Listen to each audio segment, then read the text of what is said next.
Hi, I'm Linda Olson-Lee, and I hope you're having a good day today. I'm going to read you this book called Hamlet and the Enormous Chinese Dragon Kite. It's by Brian Lees, and it's published by Houghton-Mifflin Company. The music is excerpts from Romeo and Juliet by Prokofiev, and it is being performed by William Westney. He plays the piano.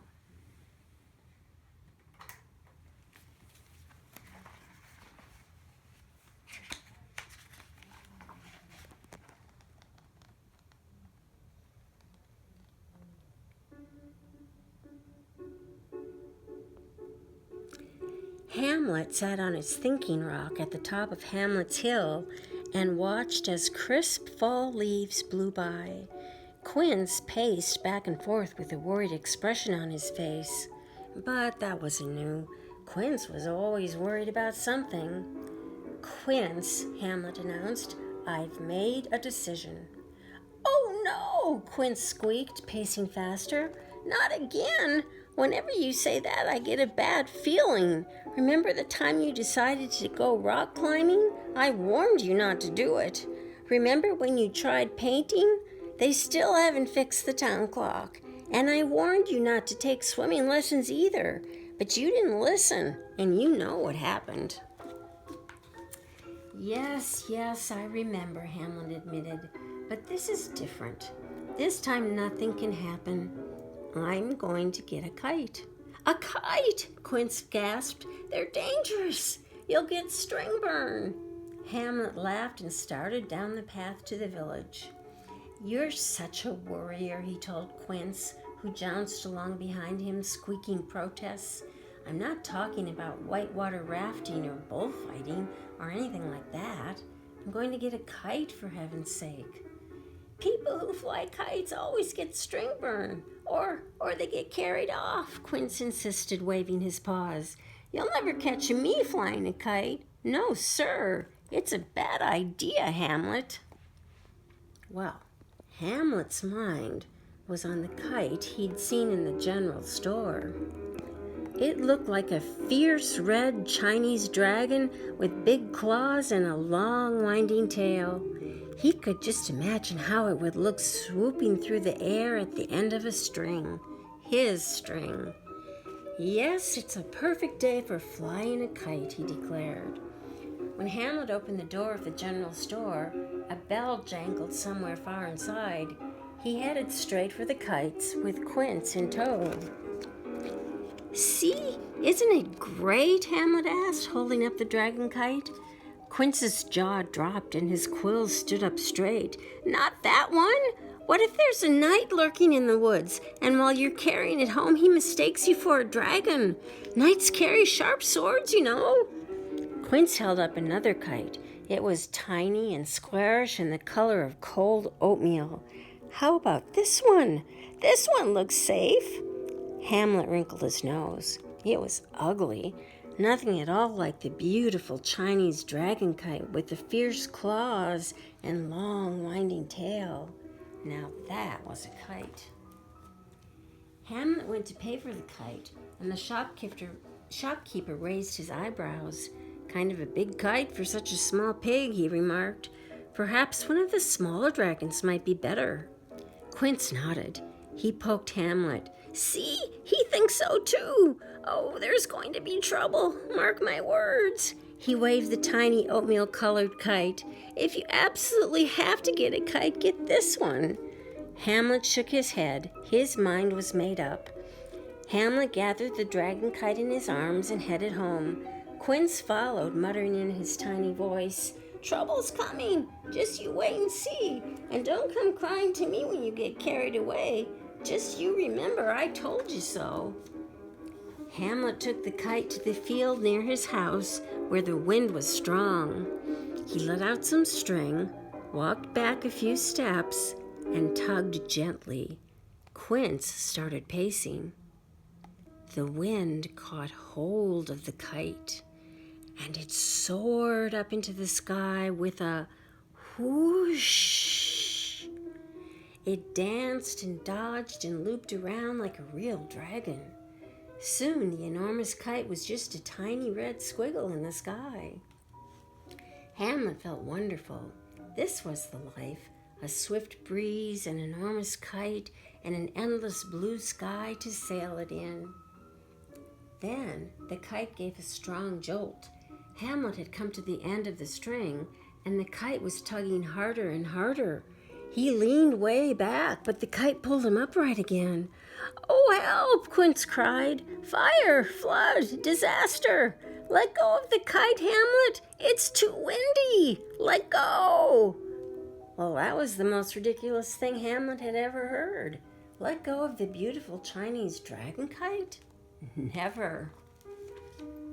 Then the kite gave another enormous yank. Hamlet flew completely off his feet and sailed toward the trees at the other end of the field. Quince ran along beneath Hamlet, yelling, "Let go, Hamlet! Jump! Jump, and I'll catch you!" Hamlet eyed Quince's sharp quills. That didn't seem like a good idea. Besides, if he let go of the kite, he would lose it forever. So he hung on. The kite lifted him higher and higher. His feet scraped the tops of trees as he passed over them. The farther up he went, the worse the idea of letting go seemed. Hamlet could still hear Quince's tiny voice shouting up at him. "I knew it," he squeaked. "I knew it. I knew no good would come of this. Oh, help! Fire, flood, disaster! Oh, help!" But soon Quince's cries were gone, carried off by the wind. Hamlet began to enjoy the flight now that he was away from Quince and all his worries. He could see the whole village from up here, and the next village over, and even the village beyond that. "This is what birds see," he marveled. "I'm free. It feels wonderful to fly. Quince is silly to worry about something as wonderful as this." "Beautiful day," Hamlet remarked to an eagle, who was so startled to see him that she dropped the fish she was carrying home to the eaglets in her nest. "A flying pig?" she cried. Then she glanced up and saw the dragon kite far above him. "Oh, I see," she nodded with her big eyes. "That dragon is kidnapping you? Well, don't you worry. We'll fix it." "No, I'm just flying a kite," Hamlet protested, but the eagle was already gone and didn't hear him. Hamlet wondered what she meant by fixing it. "I hope this wind dies down soon," he thought, watching the ground rush by far below him. "I don't know how much longer I can hang on." He was starting to wish he had let go of the kite when Quince first suggested it. Then the kite string made a loud noise. Twang! To his horror, Hamlet saw a whole swarm of eagles high above him attacking his beautiful kite. He yelled up at them, "Stop! It's only a kite, not a real dragon. Everything is all right. Please, leave it alone." But the eagles were so far away they could barely hear him.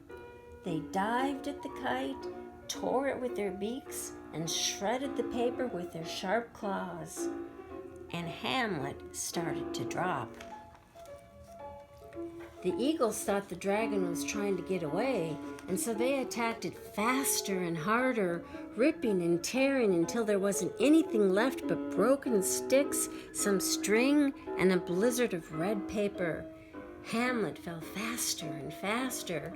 "Help!" he shouted. "Help me! I'm falling!" But the eagles thought he was thanking them. They waved to him happily and swooped away home to brag about their bravery. The ground zoomed up toward Hamlet, but he smiled at his good luck. "I'm headed straight for that pond." He grinned. A nice, soft landing. The pond grew bigger and bigger as he sped toward it. "Now I'm glad I took those swimming lessons, even though Quince said I'd get swimmer's ear or turn all wrinkly. For once I can tell him I told you so." Hamlet missed the pond.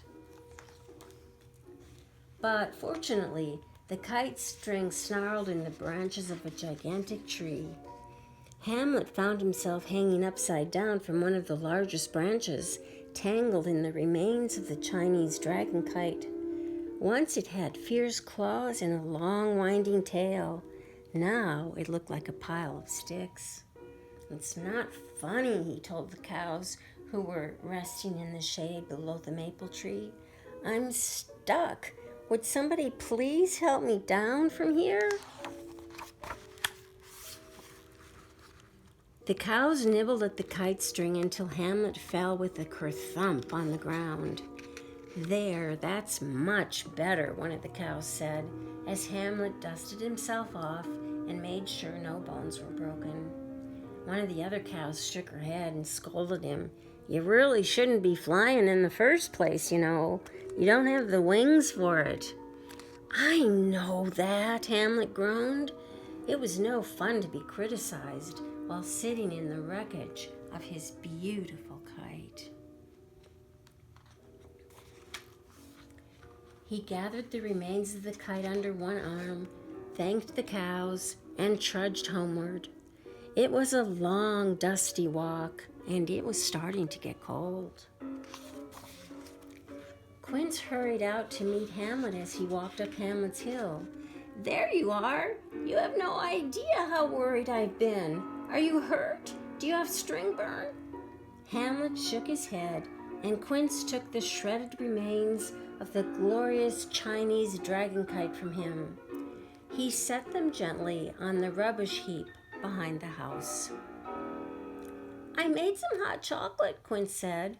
"I hope you don't mind me using your kitchen, but I know how much you like hot chocolate after one of your adventures. And I even got whipped cream," he added.